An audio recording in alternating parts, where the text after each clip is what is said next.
loud and clear. Yeah, sure.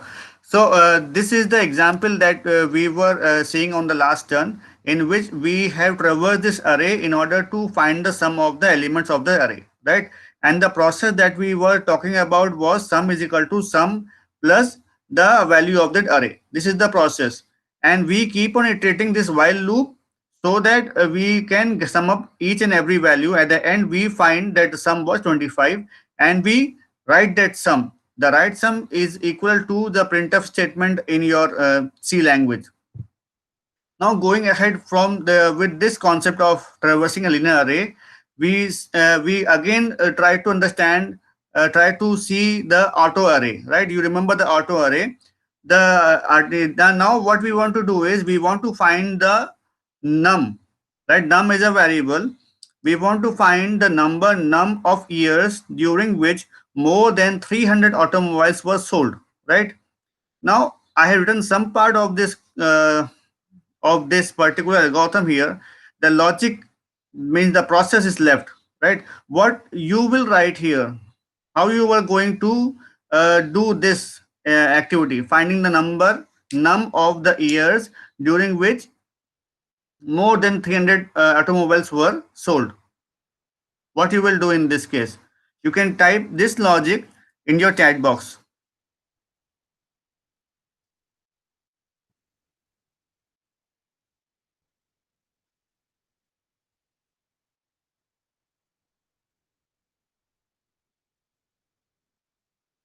Can anyone guess what the logic will be? Because the logic will depend upon two things. One is the number of years, and second is the amount, like quantity, the 300 automobiles, right? Now can you figure out what will be the logic?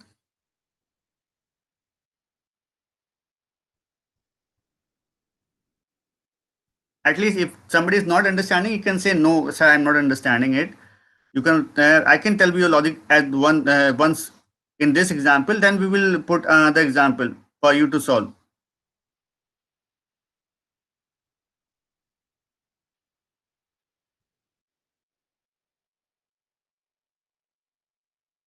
Okay. So the thing is, no, I think nobody's answering it. So not an issue with that. Uh, the logic is simple, that if we check the if condition, right? The if condition will check whether the automobile produced in that particular year is more than 300 or not. So year is represented by k, as we see in this loop. K is equal to 1932 to 1984, right? So we will use auto k to find out the number of automobiles sold in that year.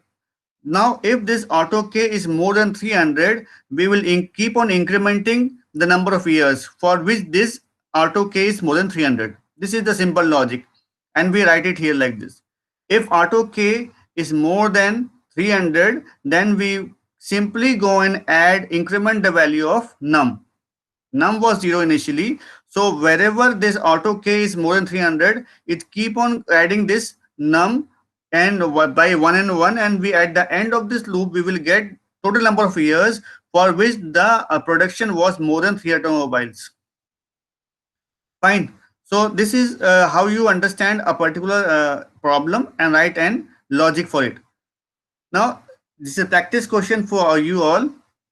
This says they print each year and the number of automobiles sold in a year, right? You can use the auto array as an example and add your code in a place of none. Then wherever you are having none, you can add your code and you can create this algorithm which say that I want to print each year and the number of automobiles in that year, right? I want to do two things. I want to print the year also, and I want to print the number of automobiles also. So you can practice on your own, and if you have any issues, you can write to me on my email ID also, right?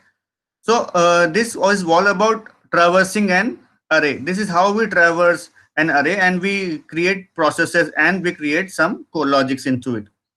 Now the second thing is inserting and deleting. Let A be a linear array, then inserting refers to the operation of adding another element to the linear array A, and deleting refers to the operation of removing one element from a linear array called A, right? It's very simple definition. It says that if I want to add something, then I will go for inserting type of operation, and if I want to delete something, it's for one element from this linear array, and it's called deleting the element. The operation will be there. But the scenario for insertion is, insertion is at the end of array is very quite easy, right? It's easy operation. But however, inserting in the middle of an array requires an average movement of half of the elements to a new location. We will see what does this mean in the upcoming slides. Similarly, the scenario for deletion says the deletion from an end of an array is very easy, right? But deleting something from the middle of the array requires a half of the element movement to a new location, right? So we will focus on these two aspects in this upcoming slides. So now with the first, let us understand the algorithm of insertion with the help of an example, right? Consider an array, a name. This is a name is the name of the array with certain names as shown, right? The name is Brown, Davis, Johnson, Smith, and Ranger, right? They are the five names in that particular array.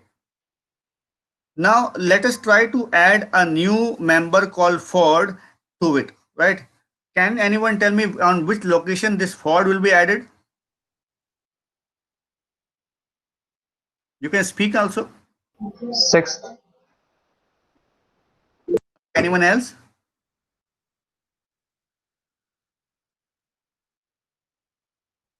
Anyone else?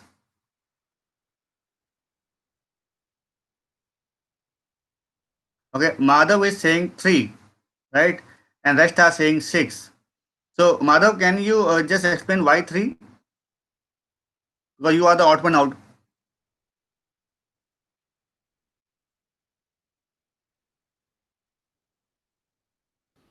Hello. Yeah, Am I audible? yeah, sure. Yes, sir. I have arranged in alphabetical order. Okay. Now you have not arranged it, it is arranged in alphabetical order. Yes, sir. That's why I have said third. Yeah, sure.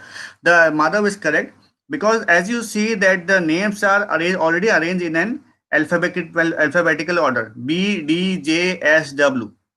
Now, if I want to add Ford, the Ford should be coming at the location 3, but location 3 is already filled with the name Johnson, right? So no, it's the second type of scenario in which I have to insert this name at a middle of a list of an array. Now, what we need to do is, this thing may take care of an algorithm of insertion. In say that first I have to set the j to the last element of that array. So I will put a counter called j and initialize it to a value called n. The n is a value of the final elements, total elements in an array. So j is equal to n means now n has a value 5, right? And j has assigned a value 5, right? Now I have known that the insertion will be at the position 3 because the Ford has to go on the after Davis, right? So k value is 3. So now I will iterate the value of till the time j is more than equal to k. This means that I am reducing the list every time, right? So I will move from j is more than equal to k. What I will do is I will shift each cell one cell ahead, right?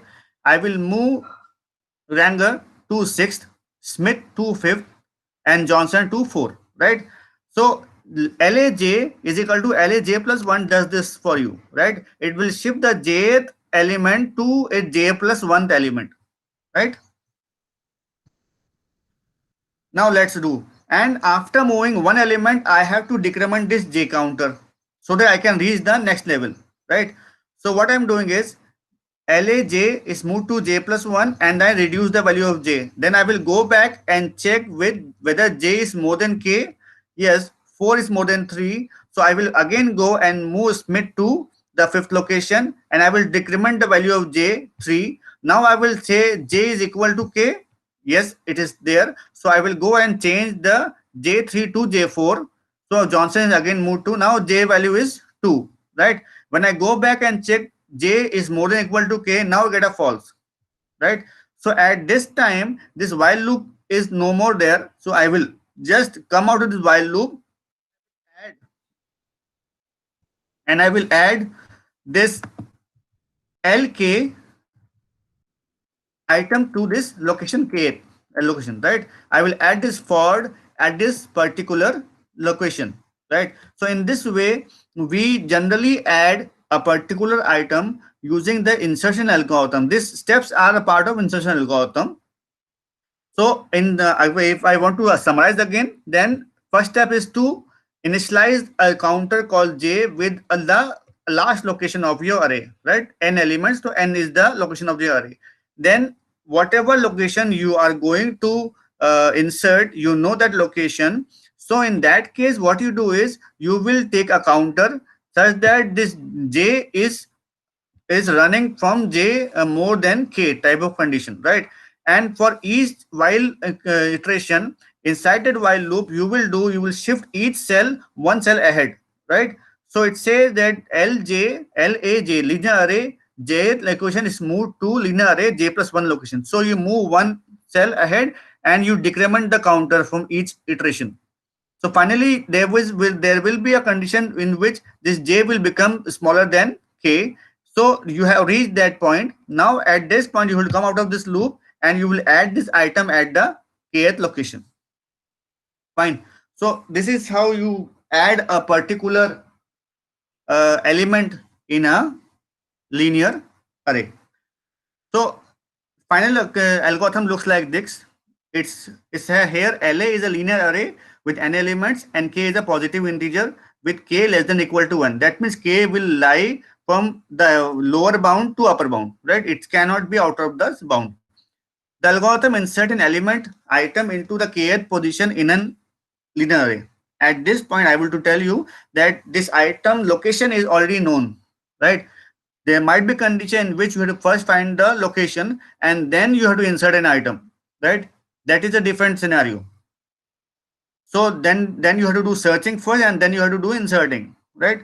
So now the condition as it says, as we have studied it in this like previous slides, you are having this j is equal to n condition, then we check j is less than k condition, so that I can traverse this while loop. I can just iterate this while loop and I will shift each j into its corresponding j plus 1 location, right? And after doing this, I will decrement this j counters and I will come back again to check this condition, right? J is more than equal to k. I will iterate this loop again and again and again till the time this condition turns to be false, right? And once this condition turns to be false, I will go out and I will put this item into the kth location, right? Now your index of this array has increased now, right? The array has increased now, and so we have to at the end put this, update this n also to n plus 1. This insertion takes care of one more scenario. The condition is your array should be large enough to accommodate a new array, to new word, new character or new element, right? So we increase that length of the array also. So it is clear to all of you how we do an insertion in a linear array. Now the second operation that we will be seeing here is the another part of this insertion is a deletion of a element from a linear array. Deletion is much more simpler than insertion, but it requires half of element movement still, but it's much more similar, is easier in the case that we don't have to insert anything. We just have to override the existing elements. So if I say, let's delete the word record Davis for the name, right? From the name. So the name is an array again. I have a record called Davis. So Davis at the index 2. So my k is 2, right? So we assign that LA2, the linear array 2, to a variable called item. Why we do this?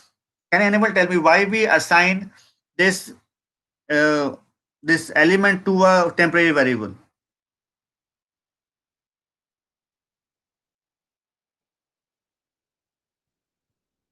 Is anyone who wish to answer this? Why we assign a element to a variable before we delete it? Okay, the answer is because you do a deletion in order to process this element, right? If we want to delete a particular element from a data source, we want to capture that element and we do want to do some processing on it, right? We just don't want to waste it, right? We in this case, so we keep, because once this element is deleted from this array, we don't have any means to access this element anyhow, right? So in that case we will lose this data. So before deleting, we will just move this element to a temporary variable called item. After that, we will use a for loop, because we know the number of elements. We know the number of elements beforehand. There are n number of elements in this list. So what we will do is we will move each element to upper, you can lower bound, towards lower bound. What we will do is we will move the j plus one element to a jth location. We are doing the reverse order. What we are doing is we are moving this Ford to Davis, right?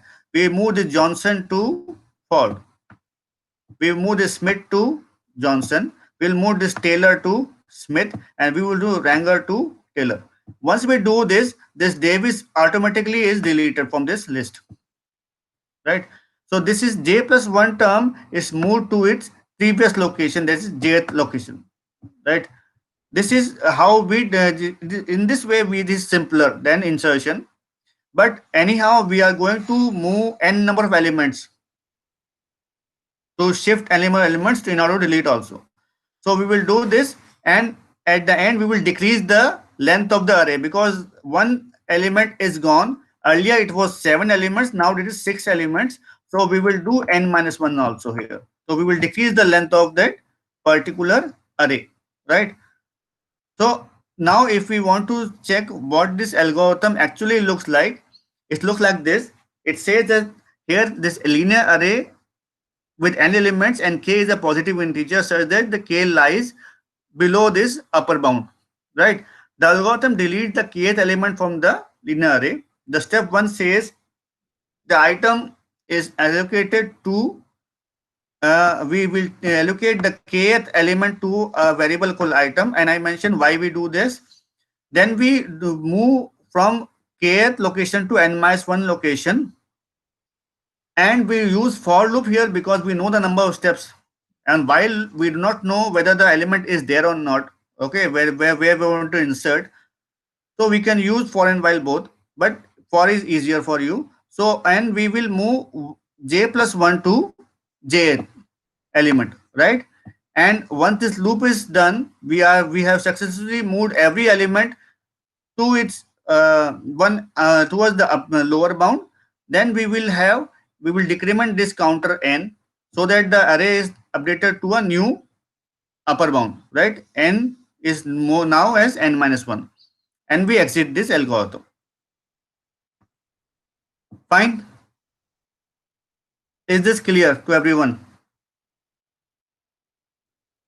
How we do uh, insertion and deletion in an algorithm, in an data array?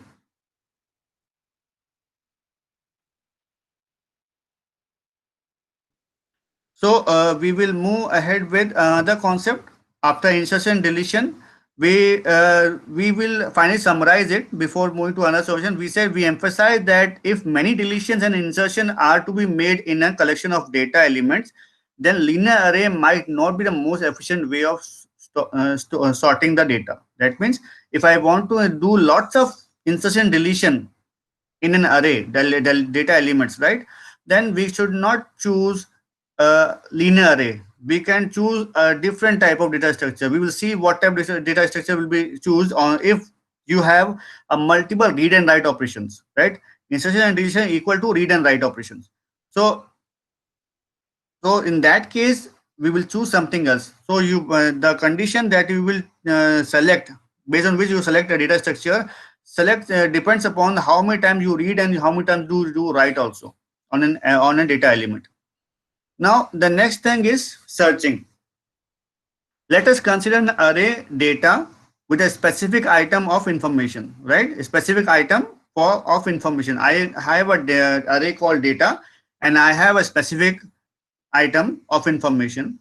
Searching refers to the operation of finding the location LOC of an item in data and writing the message that the item does not appear in the list, right? Either it will search the location of the item, or it will give you a message that the item does not appear in that array, right? The search is successful if the item is appeared in that list, or otherwise unsuccessful. This is the simple definition and description of the term searching, right? Now, how we do searching? We do searching by two means. One is called linear search and one is called binary search, right? I have discussed this linear search and binary search in brief in unit 1. The linear search algorithm solves the problem by searching a specific item by comparing it the item one by one to every other item of the list of the array with data. Like if data is the name of the array, it will compare each item with the other item of data. For example, if I compare data with item 1, I will compare that data with item 2 until and unless I find the location of that particular item, right? I find the particular location of that item. In this, there is a mistake here. It says the data. In case of data, it is item, right? This is item and this is data.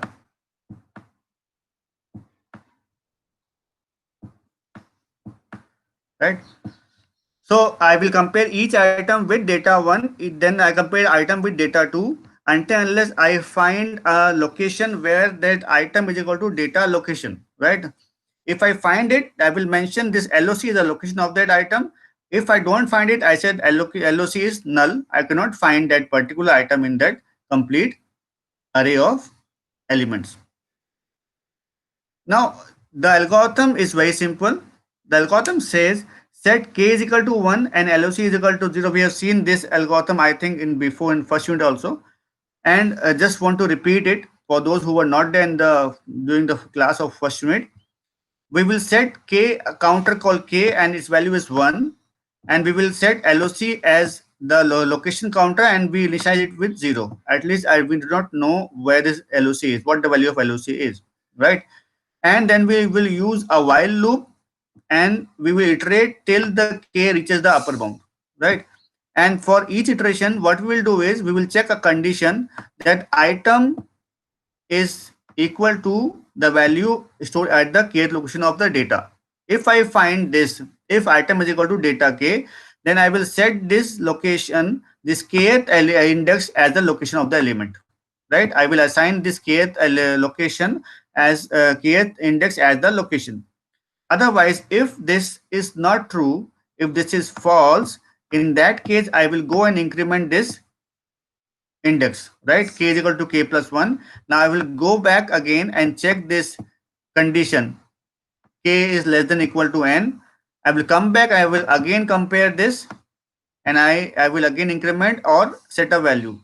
So this will keep on, the step 2 will keep on working till I reach the n, value n, right? I will reach this n. Once I reach n, my control goes out of this particular while loop and I will reach this condition here, right? If LOC is 0, and that means I have not found the data because I started with LOC 0 and still the LOC is 0, right? That means I have not found the data in that particular array, right? Data array. Though I will write item is not in the array data, right? Otherwise, if I have some value of LOC, then I will go and write LOC is the location of the item. So I know that, okay, I have set some value for LOC, some kth index as an LOC. So I will write that value here. Fine. Is that clear? At least some of you can say yes or no. So I can assume that you are listening. Yes, sir. Fine.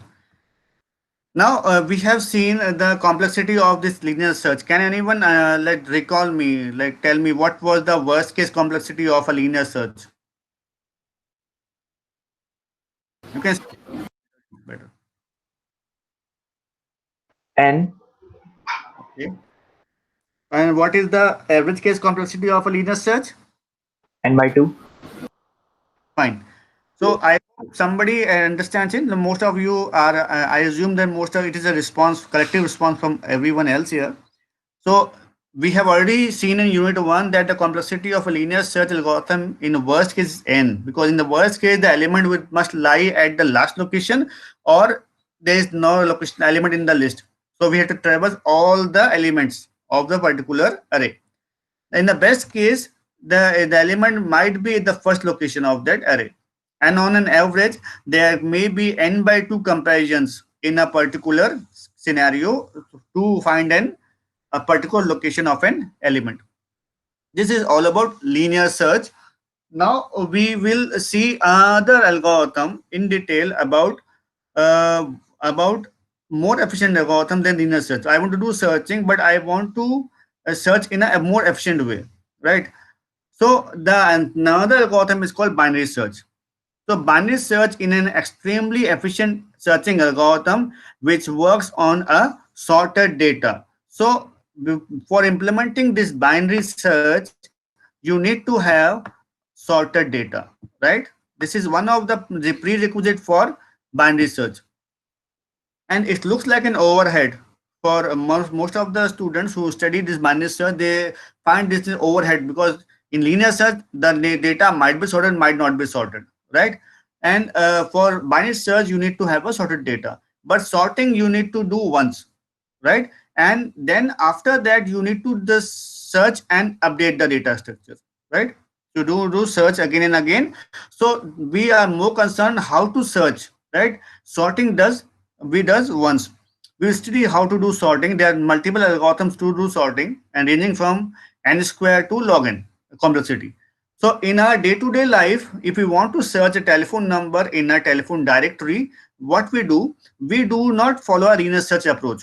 We cannot go and search each page by page and then we will see, okay, I have a name called some Sushil. So I will go and search Sushil in my telephone directory and I will say, okay, I will, when I go, okay, I find Sushil and then I will call. It will take lots of time. Instead, what we do is, if we want to find Sushil, what we do is we generally open the middle page, right?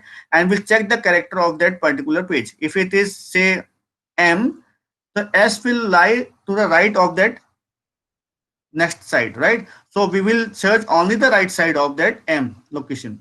If we open Q, then the S will lie on the left side of that particular uh, element, right? So we will search the left side of that particular element. So it reduces that particular complexity of searching, right? To exactly or almost half of that particular linear search algorithm, right?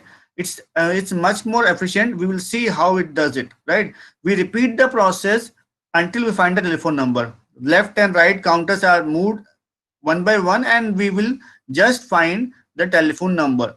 In this you make use of something called recursion, right? We studied a little bit of recursion in our first year lab, that if we call a function again and again, it's called recursion. So to stop recursion, there is a base condition, right? There is a base condition which stops recursion and it says, okay, now you cannot go further down, right? You cannot break this into further smaller units. So you stop here and then you have to complete that particular process. So we will see what is the base condition also here, and we will see how this goes recursive algorithm. Now, the workflow is during each stage of your algorithm, your search for item is reduced to a segment of elements of data, right? Data is a complete array, right? So we start from data, beg, beg is for beginning and end for is for the ending location. So I said data beg is one location, data beg plus one is another location, data beg plus two is another location till I find a data end. So this is a complete array. This is the complete array of data, right? And beginning and end are the This is the upper bound and this is the lower bound. This is the lower bound and this is the upper bound, right? So you can map, you can just correlate the concepts which you learned. The beginning and end denotes respectively the beginning and end location of the segment under consideration. Now this term is very important. The segment under consideration, that means it will not be constant throughout the operation. They may change. Whatever the segment you are talking about, it will be as per that segment, right? Now let's consider this as an array. 0, 1, 2, 3, 4, 5, 6, 7. This is the index of array. I have not mentioned the data right now, but yes, this is the index starting from 0 to 7. So the lower bound is the 0th index. So beginning is the 0 index, right? And end take care of the upper bound. So it is called the 7. Now what we need to do is, we can have, and like this is what I want by segment. If my segment reduces, the end and beginning may change. Right now the end has changed from 7 to 3, right? Likewise, beginning can also change from 0 to any other location. So the beginning and end are relative locations. So as per as your segment changes, thus this particular pointers will change itself. The value will change, right? The algorithm compares the item with the middle element called data mid of the segment, where mid is obtained by mid is equal to integer part of back plus end by 2, right? I missed one parenthesis here. So one parenthesis might be here, right? So it will be the integer part. So if I say big is 1 and end is 4, so there will be 1 plus 4, 5. 5 divided by 2 is 2.5. So I will take the integer part. I will take only 2. I will not take 2.5. I will not take 3. I will take 2. Fine. So mid is the floor value of a particular beginning or end, average of beginning and end, right? So we will take will first compute mid. Now if data mid is equal to item, then our search will end successful and we will have location is equal to mid. If we are very successful, we will find the middle element as the item we are looking for. So we will write location is equal to mid, right? Otherwise, what we do is then we have to search either left or either right, depending upon a condition. The condition is if that item is less than the data mid, right? The item is less than the data mid, then the item should appear on the left side of that particular middle element, right? And in that case, my array, my segment changes. How it changes? It changes like this, right? Earlier this was end. Now this is mid minus 1. And this mid minus 1 is the new end, right? This mid minus 1 is the new end for you now. So if I say this is the new segment, now my end is computed as mid minus 1 and the new value of this end is 3. Might not be coming like exactly as this in this case, but the concept says I will do mid minus 1 because I know the mid value and I find this item is not equal to mid, so it is less than the mid, so I will go to left side. So I have already checked the midpoint, so checking it again doesn't make any sense, adding more complexity to the code. So what I will do is I will traverse this list from beginning to mid minus 1. Fine. The second thing is if the item is more than data mid, then the item should appear on the right side of that segment, and in that case this beginning should change, right? This beginning should be mid plus 1. Now this is the right side, so I will move mid plus 1 element to the end, right?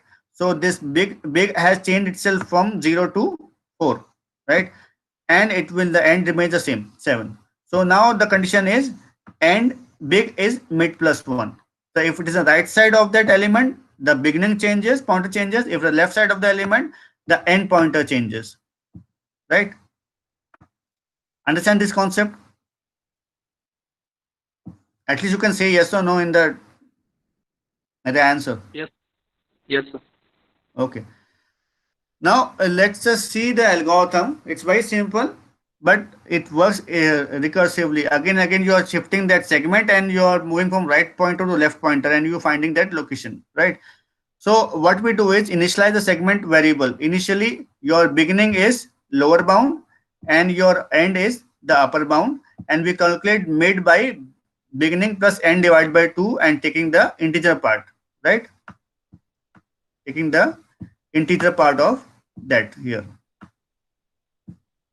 Step 3 and 4 should be repeated for data not equal to the item. Data mid is not equal to item, right? If data 2 is not equal to item, then only I should repeat these two steps, right? If this is equal, then I know that the data is equal to mid item and I find the location. Mid is the location of that particular item, right? And we will see why this bag is there. So what I do is, if the item is less than data mid, less than equal to data mid, then what I will do is end is equal to mid minus 1. Okay, now if my item is not equal to mid, what I will do is remove this condition. Okay, remove this condition from here and remove okay. So now what is happening is, if the item is less than mid, what I am doing, I have to go and traverse the left side of that particular array. So I will change the end pointer, and if this is more, then I have to go and traverse the right side and I will change the beginning pointer, right? So I will change the beginning and end pointer, and then I have to calculate mid again, right? I have to calculate the mid again. So I will again compute the mid and come back to this part and check whether beginning is less than equal to end. Okay, this is a condition which tells you whenever an item does not depend on the list, the algorithm arrives at a stage called beginning is equal to end is equal to mid, right? If the item is not there, this thing will ensure that you will get beginning is equal to end is equal to mid, and the next step will make this end less than big. So this condition is false, right? And then you will go to the step 5. Step 5 says if data is equal to mid, then the item is the location. The item is the location of that element, and if it is not there, then I cannot find any location for that particular item, right? The item is not there. So this is how your binary search works. Now we will exemplify using a simple example. There is a 13 index array, right?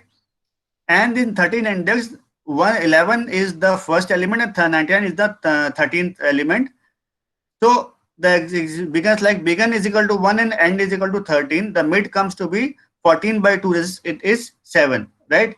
So the value of the mid is 55, right? The item that we are going to search is 40. So item less than data mid, we check 40 as in 5, that is true. So what we have to do is we have to change the mid now, because we have checked this 55, it is not equal to 40. Now we have to search either this side, right, of the array. So the new end will be this, and this location is 6, right? This is mid minus 1. So my mid minus 1 is the new end. Beginning remains the same. Beginning remains the same. Now what's happening is my index changes from 1 and 6. Now I am not bothered about this particular side, right? I have half that particular search now, right? Almost half the particular search. Now what is happening is, now the thing is, I have 1 as a beginning and end is modified to 6. Now mid is coming as 3, right? Because 1 plus 6 is 7 and integer part of 3.5 is 3. So I will go and check, I will dive down and I will check 3 is 30, right? Data element 3 is 30. I will compare that item with data element. I find that it is not equal, it is less than, right? More than this. So what I will do, I will have to compare now. I have to compare this now. This thing, right? This much part.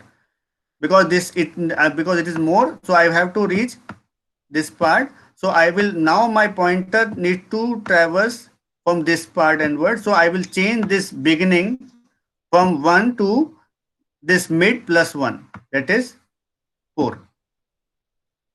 So my array now again becomes shorter, right? From 6 to 3. Now the search will be from 6 to 3. So the new beginning is 4 and the end is 6. Now my mid is 5, right? Data element at the 5th position is 40.